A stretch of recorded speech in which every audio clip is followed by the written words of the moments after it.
Olá, pessoal. Boa tarde. É um prazer estar participando da Campus Party. Acompanho há muitos anos esse evento e sempre tive o desejo de poder participar, e hoje a gente está aqui para conversar, trocar ideias com vocês sobre competências do profissional do futuro. Então, espero que nessa uma hora que a gente vai conversar, trocar uma ideia, a gente possa discutir bastante e a gente consiga produzir muitos insights transformadores para todos vocês que estão participando. A gente tenta fazer uma apresentação bem dinâmica, então, qualquer momento vocês podem perguntar, questionar. No início, a gente faz um questionamento bem interessante, que eu acho que vocês vão gostar da apresentação.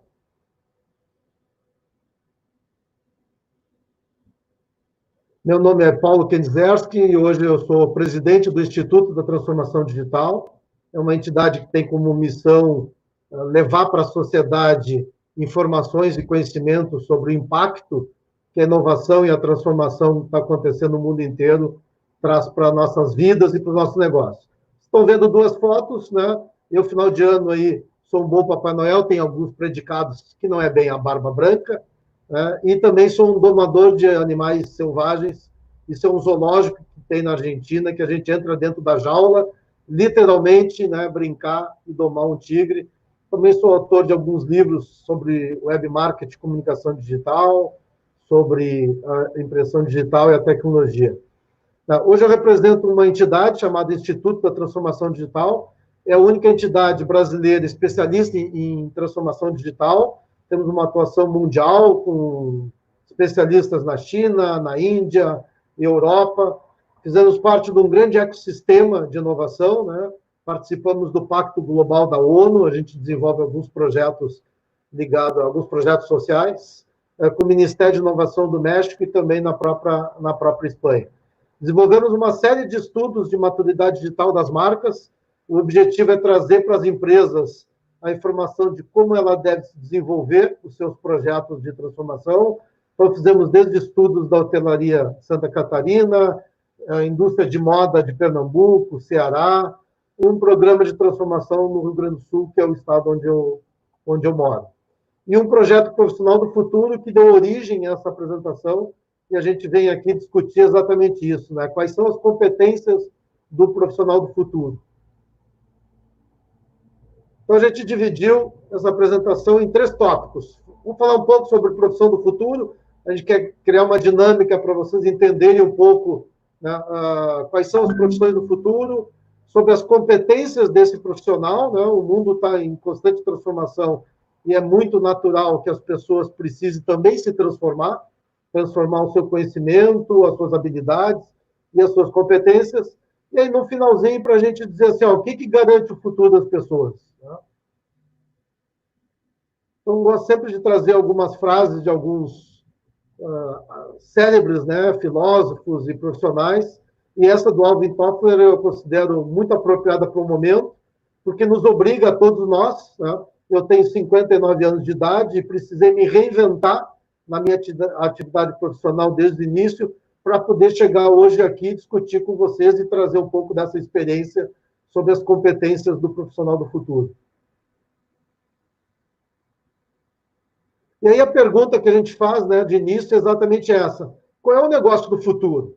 Todos vocês devem estar se questionando, trabalham numa atividade, seja ela industrial, seja no comércio, né, o varejo, seja na área de serviços. Quem está entrando na faculdade está discutindo se o curso que ele escolheu, ele vai chegar lá no final de 2, 3, 4 anos de formado, ele vai ter um mercado de trabalho à sua disposição. Isso é um grande questionamento que todo mundo hoje tem se feito ao longo do tempo. Eu, lá nos meus 16, 17 anos, fiz um curso de datilografia. Tá? Não cheguei a usar essa venda para aprender, mas era muito comum na época. Para a pessoa aprender de verdade, ela não poderia olhar para as teclas de uma máquina de escrever. Então, era usada essa venda aí, que todo mundo podia aprender mais rápido e ter a noção de usar a datilografia. E minha avó me disse um dia, né, meu neto, se você não tiver datilografia, você não vai ser ninguém na vida. Né? E hoje a gente sabe o que acontece né, com esse tipo de atividade. Eu também já fui digitador. Meu primeiro emprego, eu era digitador numa grande empresa, né, chamada Bureau de Processamento de Dados, onde tudo que rodava à noite tinha que no outro dia estar pronto, sistema bancário, contas, né, tudo funcionava desse modelo. E eu também já fui digitador. E a gente tem feito ao longo do tempo, nas apresentações que a gente faz sobre esse tema, né, competência do profissional do futuro, a gente sempre pergunta para as pessoas. Então, esses foram 5 profissões do futuro que os alunos do curso de Publicidade e Propaganda da Facamp, em Campinas, citaram. Trabalhar com software, trabalhar na área de turismo, serviços para idosos, né, trabalhar com o mundo pet e energia sustentável. Isso em Campinas, em torno de agosto, setembro de 2019, a gente fez uma apresentação e as 5 profissões que eles colocaram foram essas. E aí, num outro local, no Rio Grande do Sul, no SENAC, a gente fez a mesma pergunta. E aí vocês vão perceber que nenhuma dessas respostas tem alguma na resposta do pessoal lá de Campinas, no interior de São Paulo. Design educacional, recursos humanos, psicologia, inteligência artificial e economia circular. E a gente tem feito isso em vários locais no Brasil inteiro que a gente pode participar, e a gente percebe exatamente isso, né? Em cada cidade, em cada região, em cada área de atuação, as pessoas escolhem uma ou outra profissão do futuro. Fica muito claro que, quando a gente fala de profissão do futuro, a gente está muito usando essa bola de cristal, né? O famoso, vou descobrir qual é o futuro. E a gente percebe que o futuro ele é cada vez mais incerto em termos de profissões. Mas a gente consegue afirmar para vocês que, mesmo não sabendo as profissões do futuro, a gente sabe quais são as competências. E esse é o grande dilema de todo mundo, né? Eu preciso ter as competências para ser o profissional do futuro. Se eu vou trabalhar na atividade A ou B, se eu vou trabalhar na indústria, ou eu vou trabalhar no varejo, ou vou ser um prestador de serviço, se eu vou ser um funcionário com carteira assinada, ou eu vou ser um empreendedor, a profissão do futuro é o que menos vai importar, desde que eu tenha as habilidades e as competências. Então, a grande discussão que a gente quer trazer nessa apresentação é sobre isso. Então, pessoal, vocês podem comentar, fazer alguma pergunta que a gente está acompanhando em tempo real aqui. O Léo colocou lá o título da palestra. Bom, é para de ontem. Seja bem-vindo, Lucas, Marco Alves, tá? De Minas Gerais. Então, bacana aí, pessoal. Vamos podendo fazer as perguntas, encaminhar, que a ideia é a gente trocar exatamente isso. E aí, como eu disse no início, né, a gente sempre consegue fazer uma aposta. Hoje a gente não vai poder apostar com vocês, porque vocês estão cada um na sua casa, né, em outros ambientes, mas a gente vai poder, de repente, apostar e no futuro cobrar. Qual é a aposta que eu sempre faço? Eu sempre questiono a plateia dizendo o seguinte: eu vou provar para vocês que vocês são tão ou mais analógicos do que eu. Vocês já viram que eu tenho cabelinhos brancos, tenho 59 anos de idade, e muitos de vocês devem estar rindo, dizendo: o que este coroa vai apostar com a gente, dizendo que vocês são mais analógicos do que eu? Vou provar para vocês. Minha pergunta para vocês, nessa dinâmica, a primeira pergunta é o seguinte: quem quer ser meu sócio numa videolocadora? Pode até responder ali no chat sobre isso. Né? Pense o seguinte: a minha proposta para vocês é essa. Eu quero abrir uma videolocadora e estou procurando um sócio. Quem se habilita? Vocês estão vendo na tela a capa da revista Pequenas Empresas, Grandes Negócios, uma revista extremamente conceituada no Brasil, com a matéria de capa falando exatamente sobre isso. E foi isso que me inspirou. Eu quero abrir uma videolocadora. A manchete da revista era: videolocadoras, os segredos de um negócio de muito futuro. Nem era de futuro, era de muito futuro. E a pergunta que eu faço é essa: quem quer ser meu sócio numa videolocadora? Quem deseja abrir uma videolocadora com o Paulo Kenzerski aqui? Provavelmente a maioria de vocês deve estar pensando: não, eu não quero ser sócio de uma videolocadora. Tá? Mas aí que a gente vai discutir exatamente sobre isso, né? A gente fala muito sobre transformação digital, você já deve ter lido, escutado apresentações falando que a transformação digital começa pelas pessoas, que a gente tem que mudar o nosso mindset mental. Exatamente isso. E o que veio na mente de vocês? O Lucas colocou ali, ó, nos padrões de videolocadoras clássicas, eu passo. Exatamente isso, né? Mas a pergunta, se eu tivesse feito da seguinte forma, quem quer ser sócio da Amazon Prime? Quem quer ser sócio da Netflix? Quem quer ser sócio da Disney? Aí a gente começa a perceber, tá, que o que eu estou falando é a mesma coisa. O que mudou não é um negócio, né?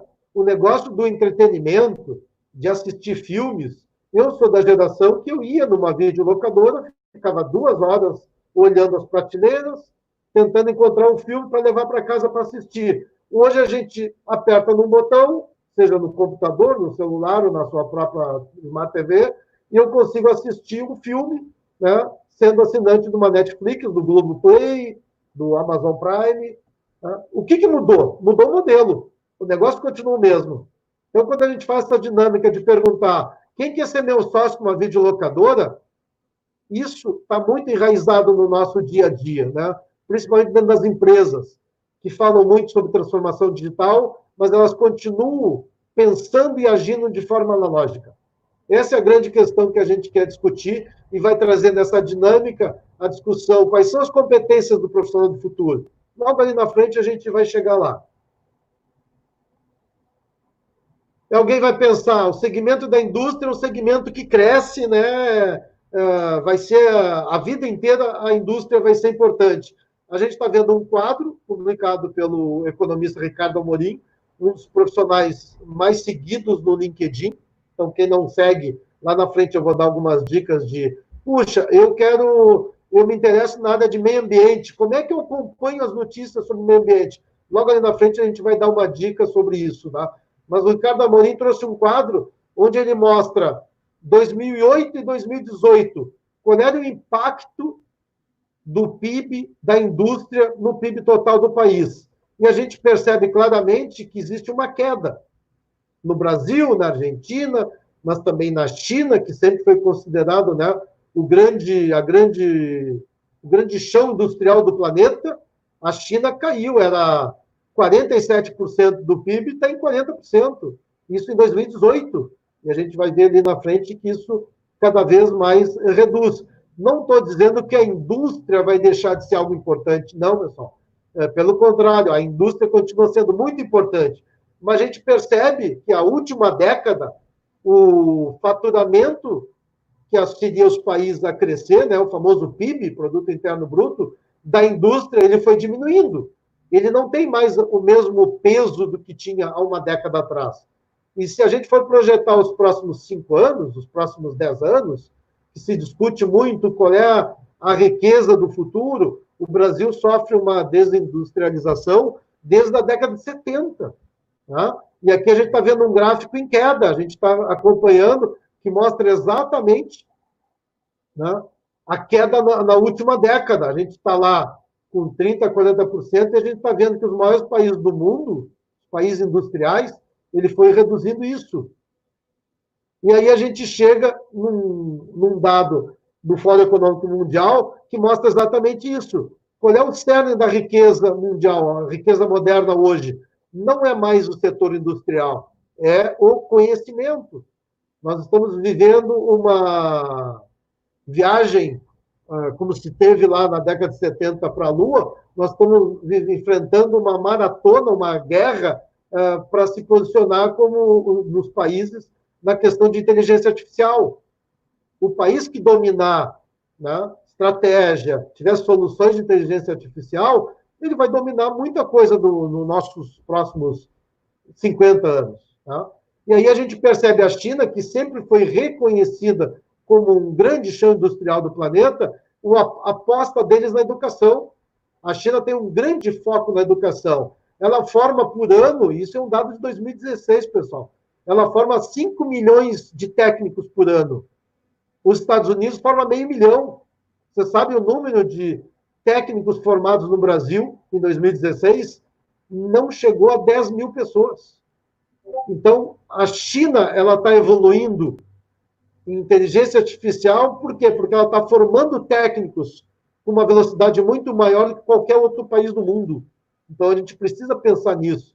A gente precisa rever o nosso modelo educacional. O Lucas Meirelles fez uma colocação ali. A economia cresce de modo geral, e isso nos dá falsa impressão. Isso, muito bom. Olha lá o comentário do Lucas. A economia cresce de modo geral, e isso nos dá a falsa impressão de que a indústria cresce junto. Outros setores estão tomando grandes proporções do PIB. Exatamente isso, Lucas. É o que a gente colocou ali. Não quer dizer que a indústria deixa de ser importante. Não, ela continua, né, num mix de soluções que um país precisa oferecer, ela tem um peso muito forte, mas o Brasil é reconhecidamente um país de agronegócio. Né? E no momento que a gente entender esse poder todo, a gente vai conseguir ditar regras no mundo inteiro. Tá? E aí a gente tem alguns exemplos sobre isso. Qual é a diferença desse produto que a gente está mostrando na tela, da década de 50, do produto de 2014? O produto é o mesmo, é um trator. Alguém fabricou um trator lá nos anos 50 e a mesma empresa está fabricando ele em 2014. Qual é a diferença de um para o outro? Claro que, tirando a questão visual, né, a gente tem hoje um equipamento, em termos de layout, de condições muito mais interessante e agradável do que era um equipamento na década de 50. Mas a empresa que fabricou esse trator da imagem de 1950 é a mesma empresa que fabricou em 2014. Só que em 1950, essa empresa era uma metalúrgica. Ela processava 5 toneladas de ferro por mês. O que é processar 5 toneladas? É cortar, soldar, montar e entregar este produto. Entregava um trator, que era usado numa lavoura.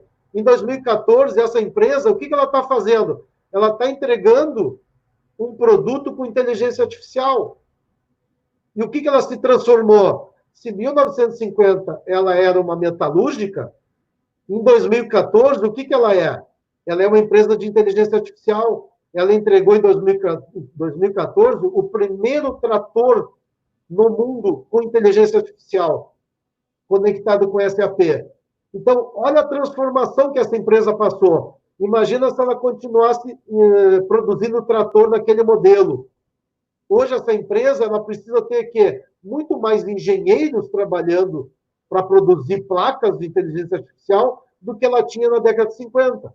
Uma empresa que fez uma transformação digital impressionante para atender este mercado. Olha o crescimento da produção de toneladas de grãos no Brasil. Né? O Brasil é um grande celeiro mundial de produção de grãos. Exporta soja para a China como nenhum outro país do planeta exporta. Tá? E aí a gente vai ver como que essa empresa olhou o futuro. Ela entendeu que ela precisava evoluir, ela saiu do modelo estritamente industrial, que ela produzia trator e entregava na ponta para o mercado, e ela passou a trazer inteligência para dentro do seu negócio. E ela passou a entregar, hoje ela entrega um trator com inteligência artificial. Foi a primeira empresa no mundo a patentear um trator com inteligência artificial. Nós estamos falando de quem? De uma empresa do interior do Rio Grande do Sul, de Não Me Toque, que é a Stara. E olha a manchete da newsletter da Stara. Do faturamento atual da Stara, 40% é decorrente de produtos que não existiam há 3 anos atrás. Então, vamos voltar para o nosso tema principal. Que competência que eu vou ter, que eu preciso ter para daqui a 3 anos entrar no mercado de trabalho? Será que o que a faculdade hoje me oferece de cursos vai me colocar em condições de ser um profissional desejado pelo mercado daqui a 2, 3, 4, 5 anos? A gente está vendo um exemplo típico de uma empresa que se reinventou ao longo do tempo, fez uma grande transformação, não do negócio, mas do modelo de negócio, da inteligência que está por trás de enxergar o futuro ali na frente. E aí a gente vai questionar muito isso. Qual é o futuro dos negócios? Eu vou ter uma loja própria, eu vou trabalhar com aplicativo, eu vou estar no marketplace, eu vou abrir minha loja no shopping, meu shopping é físico ou virtual? A gente tem várias perguntas, né? Vários questionamentos. Uma das frases que eu mais gosto e uso bastante nas apresentações, o que move o mundo?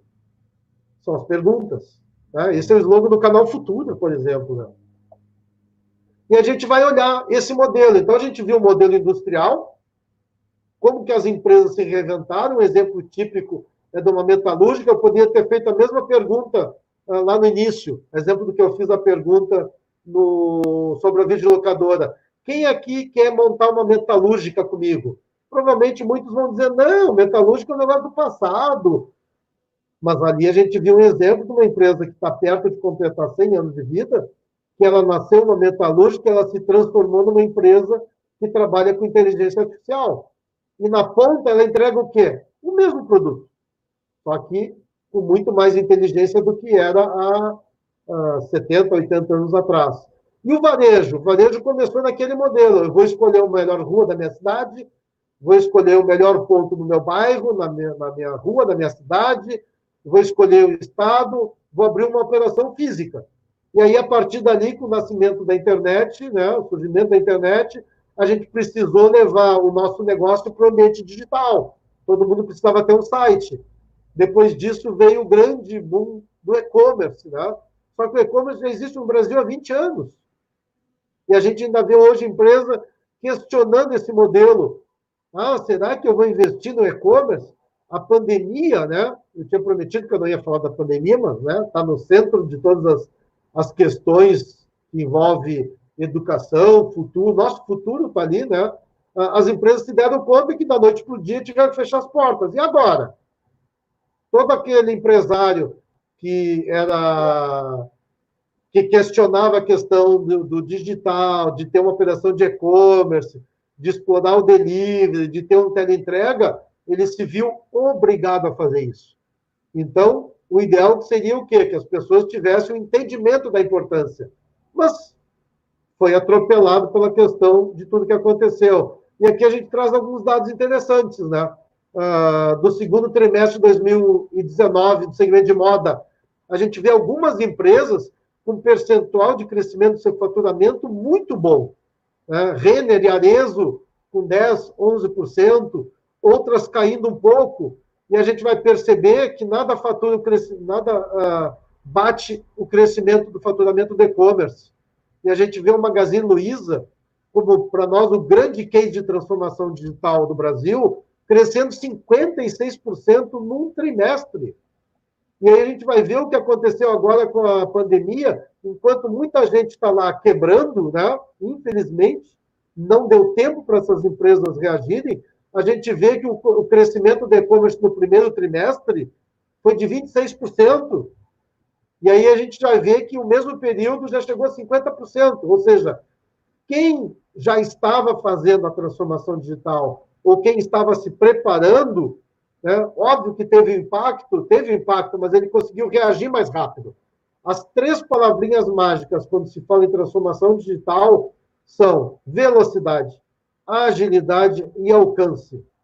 Então, muita empresa, e a gente vai mostrar um exemplo das ações do Magazine Luiza logo ali na frente, que elas conseguiram ter uma reação de altíssima velocidade, foram muito rápidos, foram extremamente ágeis, e por incrível que pareça, algumas delas melhoraram, inclusive, seu alcance. Tudo isso que está acontecendo. Enquanto milhares estão lá com as portas fechadas, reclamando de tudo que está acontecendo, outras conseguiram reagir de uma forma muito mais rápida. Será um aplicativo, né? Se a gente olhar, se vocês pegarem o celular de vocês e fizerem uma análise mental, quais são os 5 aplicativos que vocês mais usam? Vocês vão rapidamente identificar. É o WhatsApp, é um aplicativo de mobilidade como o Uber, é um aplicativo de compra online, seja Magazine Luiza, Americanas, seja o Rap. Vocês vão ver que o aplicativo é usado no Brasil por 95% dos brasileiros que têm acesso à internet. Então, dentro da estratégia da empresa, dentro do pensamento, eu preciso ter uma habilidade, uma competência daquilo que é usado por quase 100% da população. Vocês vão chegar numa empresa, vão para uma reunião e a direção da empresa vai dizer, nós vamos investir num aplicativo. Quem aqui sabe como desenvolver com essas plataformas, sabe montar um plano estratégico, consegue pensar em ser competitivo? Essa pessoa vai ter uma oportunidade muito maior nessa empresa. Temos mais algum recado? Legal. O Brasil é o segundo país que mais cresce no mundo em número de aplicativos. Isso é um dado de uma pesquisa feita em março e abril desse ano. Ou seja, será que no meu curso eu vou abordar alguma questão ligada a aplicativos, seja de planejamento, seja de criação, seja de programação? Eu preciso entender isso. Hoje já existe no mundo soluções que eu não preciso saber programar para desenvolver o aplicativo. Então, será que isso não é uma atividade, uma habilidade que eu vou precisar ter no futuro da minha profissão? Isso é para pensar. Em Washington já tem uma calçada que já tem uma pintura no chão separando quem não está usando o celular e quem está usando o celular. Olha o ponto que a gente chega, né? Aqui no Brasil a gente está discutindo quem anda de máscara e quem não anda de máscara, mas olha um exemplo do que outros países que já têm uma população, uma utilização muito mais madura por parte da população. E a gente vai olhar de novo o Magazine Luiza. 95% das vendas do Magazine Luiza são feitas por um aplicativo mobile.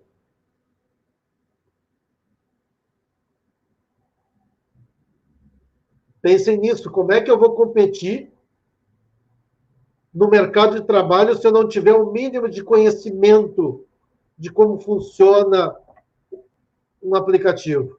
Como usuário, a gente sabe. Tá? Nós, como usuários, temos habilidade total.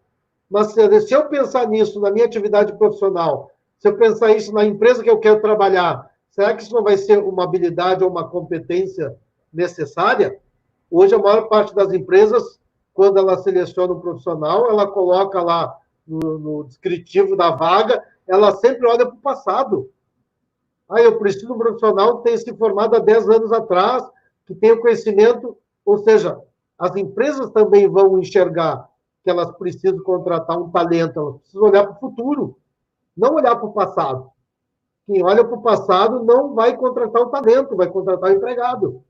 E o que a gente quer? A gente quer ser contratado pelo nosso talento, não para ser um empregado, que vai ter lá carteira assinada, vai cumprir uma tarefa dentro daquela empresa. A gente busca sempre querer fazer essa diferença. E aí uma outra pergunta, né? Seguindo no ramo do comércio, mas indo mais para a de alimentação. Se eu perguntar para vocês, quem é o concorrente do McDonald's no Brasil? Quem diria? Eu aposto um almoço com vocês.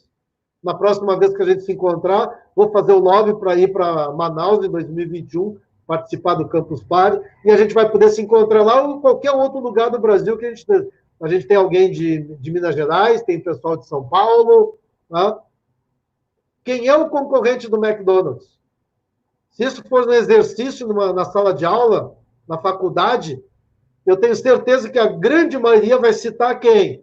Burger King, por exemplo. Mas olha a resposta do próprio diretor da Arcos Dourados, que é o franqueador master do McDonald's no Brasil. O maior concorrente do McDonald's hoje é o iFood. Isso, pessoal, é um dado de 2019. E olha a frase que o cara colocou ali. Você pede de onde quiser, qualquer tipo, qualquer horário, eu entrego rápido. E eles já são quase do mesmo tamanho do McDonald's no Brasil. Será que em julho de 2020, com tudo que aconteceu a partir de março, com praticamente todo um comércio fechado, abre, reabre, fecha, abre de novo e fecha em alguns lugares, será que o iFood não está num crescimento maior do que o McDonald's? Imagine a situação. O McDonald's precisa todo dia abrir 1.000 lojas. Todos os dias, 1.000 lojas estão sendo abertas. O que o iFood faz nesse período? Olha a velocidade que ele tem de reação do que aconteceu em março e do que está acontecendo agora. Olha a agilidade que ele teve da noite para o dia. Ele já estava preparado para isso, mas o McDonald's teve que se adaptar. Teve que fazer uma evolução muito grande num curto período de tempo para poder sobreviver, né? Por maior que seja o gigantismo empresarial do grupo, ele sofreu um impacto impressionante. Tá? E aí a gente vê vários exemplos, né? Está lá o Habib's fazendo promoção e batendo recorde de venda no iFood. Ou seja, o iFood, ele é ao mesmo tempo um grande parceiro, mas ele também é um concorrente, porque se alguém aqui já comprou, já usou o iFood, eu posso ligar. Hoje é o Dia Mundial da Pizza, né? eu vou ligar para o iFood, eu vou mandar uma mensagem, vou fazer um pedido pelo iFood, eu peço a pizza da marca tal, quem bate na porta da minha casa para entregar não é a marca tal, é o iFood. E aí, na mente do consumidor, qual é a marca que vai ficar registrada? O iFood. Então, a médio e longo prazo, a estratégia de utilizar o iFood, ela precisa ser muito bem pensada. Será que nós estamos aprendendo isso na faculdade? Será que quando a gente faz aquele famoso estudo de pontos fortes, pontos fracos, né? Avaliar concorrente, isso é uma das coisas que dentro do Instituto a gente mais questiona os nossos clientes, o mercado, e quem busca ajuda do Instituto nesse ponto. Quem é teu concorrente? Concorrente do McDonald's é Burger King, é Subway, e o iFood. Não, o iFood é outro negócio. Não, não é outro negócio. Ele está vindo interferir no meu negócio, naquilo que é o que eu faço no meu dia a dia. Então, está aí o exemplo da pergunta. E aí isso mostra como que a gente precisa desenvolver a nossa habilidade mental de enxergar o mundo diferente do que era há 40 anos atrás, há 20 anos atrás. A minha geração aprendeu que o concorrente é o cara que atua no mesmo setor que eu, e não é mais. A gente está vendo a indústria se reinventando, a gente está vendo o varejo se reinventando, a gente está vendo empresas surgindo de pessoas que não atuavam naquele setor. Se a gente olhar o Quinto Andar, ele foi fundado por duas pessoas da área financeira, não alguém da área imobiliária. A XP Investimento, a mesma coisa. Não eram bancários que saíram e abriram outro negócio. E a gente está vendo um outro modelo nascendo. Então, a gente tem um modelo lá extremamente tradicional, como é uma operação do McDonald's, né, que abre uma operação num ponto físico, de grande movimento, né, de enorme sucesso, óbvio, ninguém está dizendo que é um ou outro. Né? Isso a gente sempre tenta transmitir em todas as nossas apresentações. Não existe aquela situação, eu vou fazer isso ou vou fazer aquilo. Eu vou abrir uma loja física ou vou montar uma operação de e-commerce. Não, eu tenho que ter tudo. Não é um ou outro, é um e outro. E olha essa imagem, pessoal. Isso é um prédio onde tem cozinhas industriais. Então, aquele modelo que eu queria pensar em abrir um restaurante, eu procurava um bom ponto, né? Um local de grande tráfego, um local bacana, que eu ia montar minha estrutura. Hoje ela está se transformando numa operação extremamente digital. Mas a entrega é física. Eu vou entregar comida na casa das pessoas. E olha a operação. Glovo, que é uma empresa que nasceu nesse modelo, usa o Uber Eats para fazer entrega. Será que nós estamos aprendendo isso na faculdade, no curso que eu escolhi? Será que eu estou aprendendo a entender como o mundo mudou? Como os modelos de negócio estão mudando? Será marketplace? E aí vou trazer um dado extremamente importante para mostrar para vocês. As ações do Magazine Luiza em janeiro, elas valiam R$52. E vocês vão ver ali o pico na crise, ela chegou a menos de R$30, ou seja, ela valia quase metade do que valia em janeiro. Só que se a gente for olhar, no dia 26 de maio, as ações do Magazine Luiza já estavam valendo bem mais do que valia em janeiro. O que a gente traduz com esse quadro? Velocidade. Magazine Luiza não levou 90 dias para se recuperar. Eles tiveram agilidade extrema para sair, né, praticamente do fundo do poço e chegar lá. E se alguém for procurar o valor do Magazine Luiza, das ações Magazine Luiza hoje, ela está batendo R$70. Ou seja, é uma empresa que sofreu o impacto inicial, mas teve, vou repetir de novo, velocidade, agilidade e alcance para superar essa crise mundial e se transformar. Na verdade, a Magazine Luiza não se transformou. Ela já está fazendo um projeto de transformação digital desde 2015. Então, ela estava num momento extremamente maduro para poder receber o impacto e, pouco tempo depois, se transformar. Eu sei que muita gente deve estar pensando e vai dizer, mas para a Magazine Luiza é muito fácil. Uma empresa que tem recursos financeiros, tem muita gente.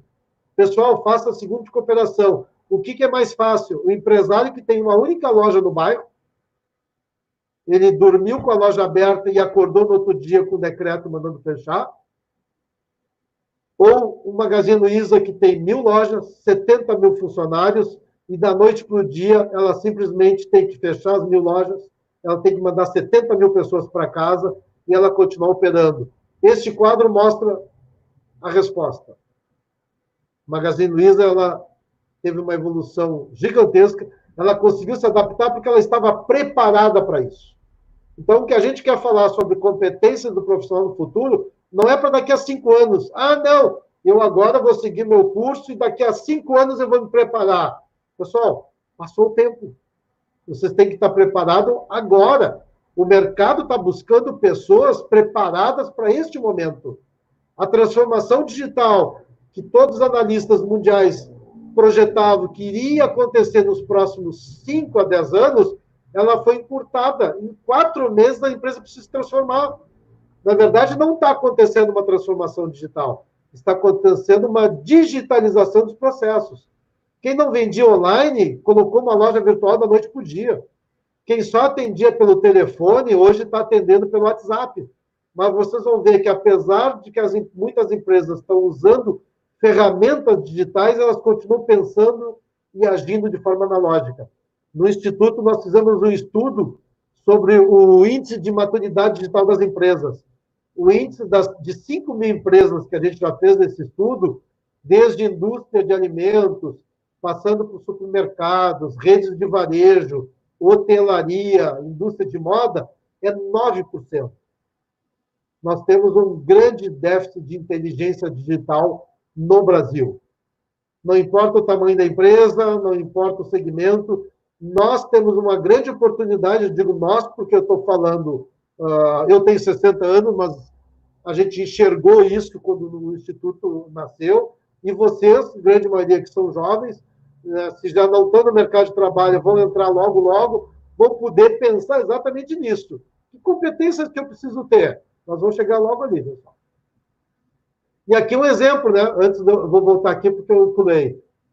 Há pouco tempo a gente trabalhava muito, vou locar um carro para me deslocar, vou viajar, vou locar um carro. Nasceu o BlaBlaCar. Pô, que ideia fantástica. Eu viajo com custo baixo, com outras pessoas, eu vou conversando, eu vou conhecendo. Usei muito o BlaBlaCar antes da pandemia. Só que, opa, e agora? O que vai acontecer? E a gente já tem pesquisas mostrando que aquelas pessoas que não queriam mais ter carro, né, que estavam convivendo muito bem com a questão de andar de Uber, andar de BlaBlaCar, mas 52% dessas pessoas, numa pesquisa feita após pandemia, a pesquisa é de 28 de 4 a 2 de maio, ou seja, pouco mais de 30 dias, 45 dias, mais ou menos, já mostraram que 52% dos entrevistados têm novos motivos para comprar um carro. Então, a pandemia está obrigando exatamente isso, né? A gente repensar aquilo que estava indo por um caminho, né, natural de ser um transporte com mobilidade colaborativa, eu não precisar mais ter o carro, eu poder usar o carro de várias outras formas. A gente viu que a pandemia está mudando o pensamento das pessoas. Não é mais seguro eu andar de ônibus, né? Não é mais seguro andar de BlaBlaCar. Então, eu começo a repensar aquela minha tomada de decisão lá de trás. E eu vou mostrar um vídeo para vocês mostrando toda essa grande mudança que aconteceu e está acontecendo no mundo. 早上好，我们出发吧。我放上一首歌，没问题。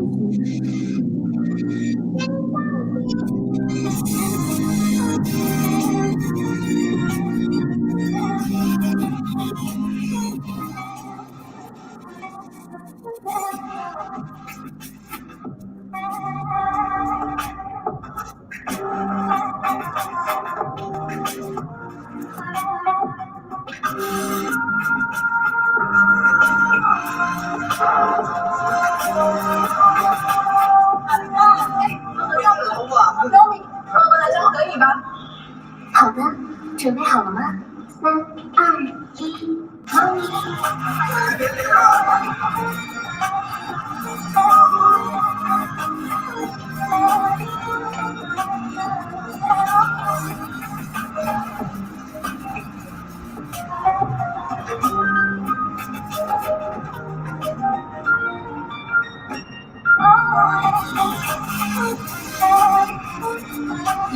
我们回家。10分钟后到家。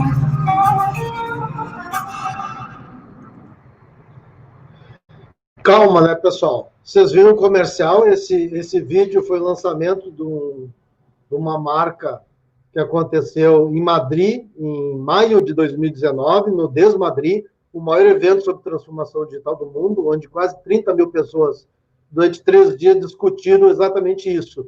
Então, se alguém aqui que está nos assistindo vai trabalhar com publicidade e marketing, está vendo um comercial de TV que em nenhum momento fala das características do veículo. Ele não está falando do motor, da capacidade do porta-mala, do conforto, de tudo que se relaciona ao carro. Ele está falando de inteligência artificial.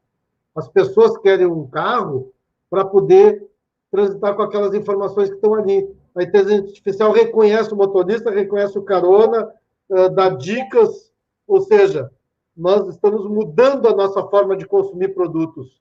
E as pessoas que vão ser os profissionais do futuro precisam entender isso. Então, se a gente vai trabalhar com publicidade, a gente precisa perceber o que está mudando. Se a gente vai trabalhar com design de produto, ali está a prova. O que era 10 anos atrás, hoje é diferente. E será que a gente vai ter que esperar mais 10 anos para ver o mundo mudar? Não, esse mundo está mudando.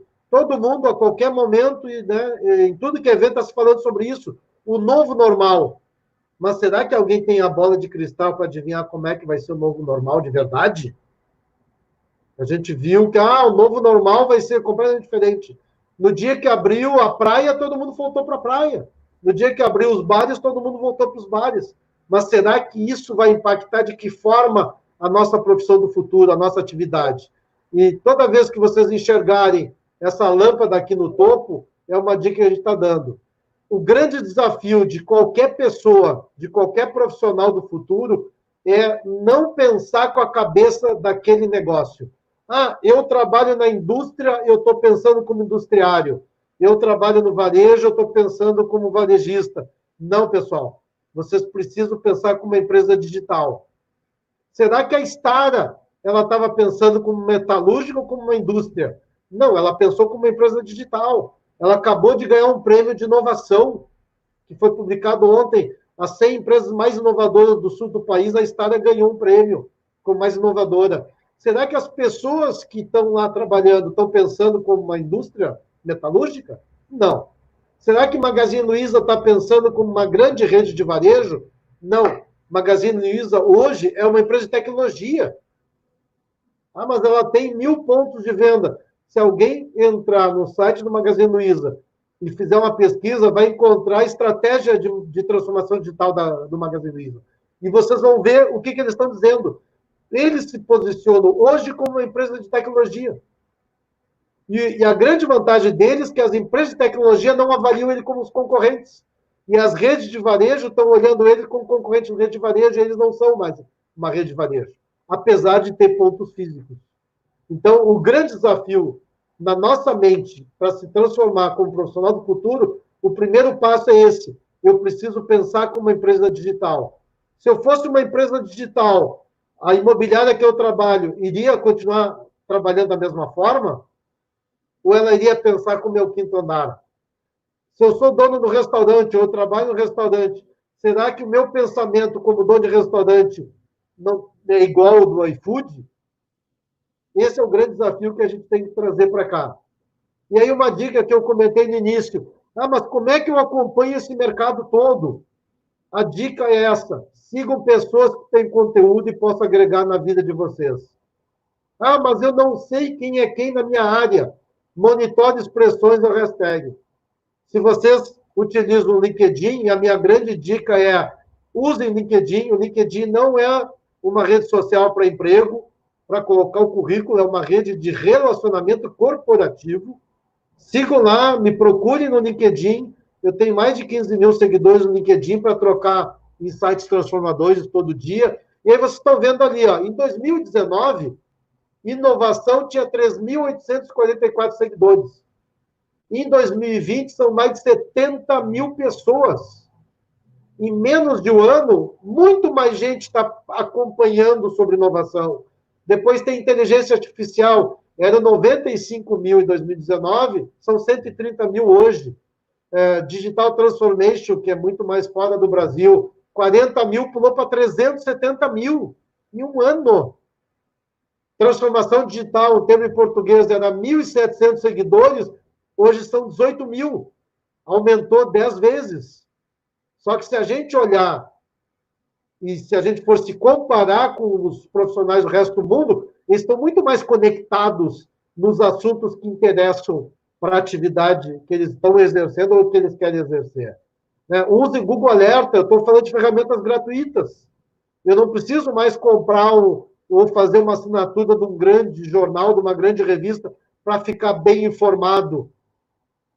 Eu não preciso mais assinar um monte de newsletter para receber as notícias. Eu vou acompanhar e monitorar a expressão que tem a ver com a minha atividade. Se eu trabalho com meio ambiente, eu vou lá e vou seguir a hashtag meio ambiente. E aí eu vou descobrir quem são os influenciadores de verdade, né? Quem são as pessoas que produzem bons conteúdos, quais são as empresas que estão abordando isso. Então, uma das coisas que eu faço em entrevista de seleção de emprego, eu pergunto para as pessoas, e é impressionante como elas estão despreparadas para isso, eu pergunto, qual é a expressão que tu procura, tu pesquisa, que tu acompanha? As pessoas perguntam, como assim? Não, além de tu estar no LinkedIn, no Facebook, usar o TikTok, o Instagram, como é que tu é informado da tua atividade? Eu assino um jornal tal. Então é só o que o jornal te traz é que tu acompanha. Então, pessoal, essa é uma dica. Vocês daqui a pouco vão participar de uma entrevista de emprego e o entrevistador vai fazer essa pergunta. Me diga quais são as palavras, as expressões que tu acompanha no LinkedIn. Eu não sigo nada. Então, como é que tem uma pessoa, um profissional que está antenado no que está acontecendo no futuro? E aí eu estou trazendo uma frase de uma grande personalidade mundial. Educação é nosso passaporte futuro. Que o amanhã pertence a quem se preparou. A gente está vendo isso hoje. A pandemia está nos mostrando exatamente isso. Quem estava se preparando, quem estava preparado, ou quem foi rapidamente se preparou, se adaptou e evoluiu, está conseguindo passar toda essa crise. Tem centenas de empresas fazendo isso. A gente poderia passar o resto do dia citando, mas a gente tem um tempo para cumprir, estamos quase no nosso limite ali. E aí vamos para o último, né? Vamos falar sobre as competências. E uma grande discussão que todo mundo sempre traz, né? Mas o mundo vai ser dominado pelos robôs. Não, pessoal.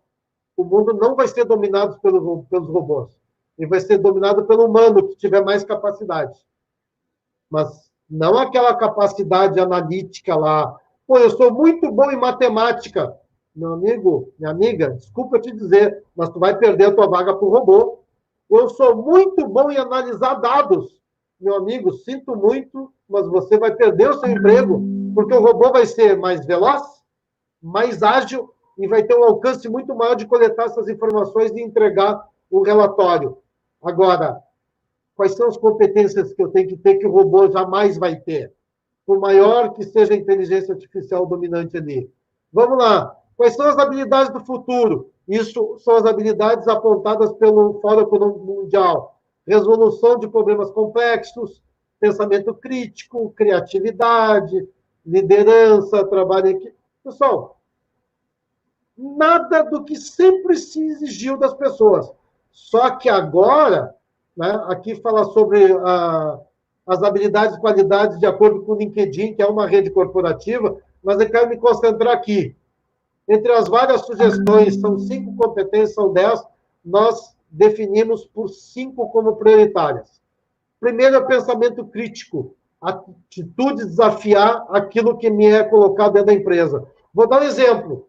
A pessoa é contratada, senta na mesa e a primeira coisa que ela recebe é o manual com as regras, condutas e processos da empresa. Mas será que eu não posso fazer diferente? Não, mas na minha empresa a gente faz assim há 50 anos. Vou dar um exemplo muito fácil de todo mundo entender. Por que o hotel eu tenho que entrar, fazer o check-in depois da meio-dia, 2 da tarde, e eu tenho que fazer o check-out ao meio-dia, no dia seguinte? Por quê? Perguntem para o dono de hotel. A resposta é muito simples, sempre foi assim. Quando eu herdei esse hotel, já era assim. Por que eu não posso mudar? E a gente, em outro momento, pode discutir e mostrar como isso é viável. E a hotelaria, já, em alguns setores, já está indo para esse caminho. Mas será que só agora, por causa da pandemia, se deram conta que poderia ter mudado? É aquela questão da cultura, né, de olhar para o passado. Flexibilidade cognitiva, capacidade de adaptação do nosso cérebro às situações de constante transformação. A minha primeira pergunta, quem quer ser meu sócio numa videolocadora? Eu tenho certeza que 100%, porque isso eu já fiz essa pergunta para milhares de pessoas, 100% me diz, não, eu não quero ser teu sócio numa videolocadora. Mas será que o meu cérebro está olhando para o futuro ou está olhando para o passado? Eu estou associando a videolocadora a um modelo, a um negócio do passado ou a um negócio futuro? E aí a grande questão é essa, o negócio é o mesmo. O trator que a Stara produzia na década de 50, ela continua produzindo um trator hoje. O que mudou? O negócio não mudou, mudou o modelo. A videolocadora mudou o modelo. Hoje é streaming. Né? Nós estamos aqui utilizando o streaming. Né? Nunca mais vai voltar ao normal? Não, nunca mais vai voltar ao normal porque a gente tem mais opções. Um evento como os Campus Party, que todo mundo se reunia fisicamente no local, né? Neste ano, por uma questão ainda da pandemia, do isolamento social, nós estamos fazendo 100% online. Em 2021, como é que vai ser? Vai ser híbrido. Então, se vai ter 1.000 pessoas em Manaus, 10.000 pessoas em Manaus, nós vamos poder ter 100.000 pessoas no mundo inteiro. Se nós entender que não é um ou outro, ou eu faço o evento físico ou eu faço o evento online. Não, ele é híbrido. A gente vai fazer o evento físico e vai também levar ele para o meio virtual. É híbrido. Esse é o novo normal. A gente precisa entender isso. Né? Então, flexibilidade cognitiva é exatamente eu poder adaptar o nosso cérebro. Tem um vídeo, se alguém quiser entrar no YouTube do Instituto, o Instituto da Transformação Digital, vai encontrar um vídeo falando sobre o cérebro reptiliano. A gente tem que assistir esse vídeo 1, 2, 10 vezes, porque ele nos mostra que, historicamente, a gente pensa exatamente nesse modelo. O que é o cérebro reptiliano? Ele está olhando o nosso instinto de sobrevivência. E a gente precisa ser questionador, a gente precisa quebrar esse processo mental que vem de geração para geração. Terceira competência para a gente ir para o final, execução inovadora, pessoal. A gente tá cheio no mercado de gente dando ideias. A gente precisa executar. A gente precisa ter mais pessoas que executem do que planejam. O planejamento que antes a gente aprendia, planejamento de médio e longo prazo, hoje ele tem que ser executado para hoje, para amanhã, para daqui a 3 meses, para janeiro do ano que vem. Como é que nós estamos nos planejando para setembro? Eu preciso esperar para ver se a minha cidade vai abrir ou não vai abrir. Não, eu não preciso esperar. Eu preciso executar agora, eu preciso agir agora. Conhecimento do comportamento humano cada vez mais. Né? Hoje nós estamos todo mundo trabalhando de forma remota. Se eu não entender o comportamento humano, saber que aquela pessoa da minha equipe, ela pode dormir até as 10 da manhã, porque ela é muito mais produtiva à tarde e à noite, eu vou mudar o meu modelo do negócio. Isso é o novo normal. Todo mundo ia trabalhar, batia o cartão ponto no mesmo dia, no mesmo horário. E qualquer estudo médico mostra que as pessoas têm uma capacidade de concentração, de foco, alguns é de manhã. Eu acordei às 6 da manhã, eu tenho muito mais capacidade produtiva na primeira hora da manhã. E as outras pessoas têm capacidade produtiva talvez à noite. Então, a gente vai ter que mudar e vai ter que entender conhecimento do comportamento humano. E criatividade, bom, isso não preciso falar, porque isso tem que estar ao ponto de todo mundo. Tá? Vamos indo para os nossos segundos finais. E o que vai garantir o nosso futuro, pessoal? Exatamente essas competências. Eu preciso desenvolver isso. Se a minha faculdade, a minha escola não me traz essas competências, eu vou buscar isso fora. E detalhe que é muito importante, o recado final é esse, não é a habilidade em ferramentas digitais que vai dar o emprego dos sonhos para vocês, é o conhecimento dos novos modelos de negócio. Habilidade, um jovem de 10, 15 anos tem habilidade em usar o dispositivo móvel muito maior que alguém de 30, 40. e talvez, e provavelmente muito maior de alguém de 60 anos como eu. Então, não é habilidade em ferramentas digitais que vai dar o emprego dos sonhos, é o conhecimento dos novos modelos de negócio. Aquela dinâmica que a gente fez lá no início, né? Mostrando quem quer ser meu sócio numa videolocadora, quem é o concorrente do McDonald's, isso a gente pode fazer uma centena de perguntas e a gente vai perceber que a gente não está enxergando o que está acontecendo no mundo. A transformação digital de verdade, ela não está acontecendo com o uso da tecnologia, ela está acontecendo com o entendimento dos novos modelos de negócio. E aí a gente precisa olhar o futuro, a gente precisa ter uma visão mais para frente, sair daquela nosso entorno e olhar muito mais para frente. Hoje a gente tem condições de assistir uma palestra de alguém de Harvard, de graça. Por que eu vou assistir o cara que eu estou acostumado a ver no YouTube todo dia?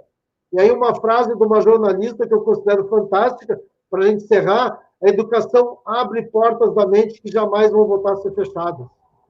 Todo exercício que a gente faz para desenvolver a nossa capacidade, as nossas competências, elas não voltam, o nosso cérebro não volta ao modelo anterior.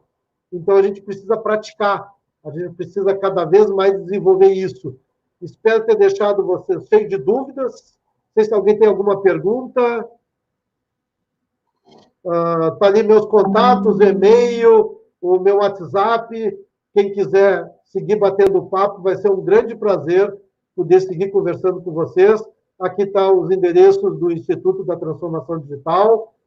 Nos acompanhe, a gente tenta buscar sempre transmitir muita informação, muito conhecimento, para que vocês tenham o livre-arbítrio, a possibilidade de poder enxergar o mundo não mais com os olhos das gerações passadas, mas com os olhos de vocês, enxergando o que é o novo normal que a gente está falando. O novo normal, para nós, é o modelo de educação que a gente precisa trazer para o nosso dia a dia. Se a minha escola, se a minha faculdade, a minha empresa não me oferece essa condição, eu vou buscar isso em outros lugares. E a grande vantagem que hoje a gente está vendo, a gente está vivendo muito em colaboração. A gente está conseguindo ter acesso a conteúdos e conhecimentos que alguns meses atrás a gente não tinha. Quero agradecer imensamente a oportunidade do Campus Party, da organização, Everton, meu parceiro aí de gestão. Obrigado, espero que vocês tenham ficado com muitas minhocas de ideias na cabeça, que a gente tenha conseguido produzir insights transformadores para todos vocês. Obrigado, nos encontramos logo ali no futuro, pessoal.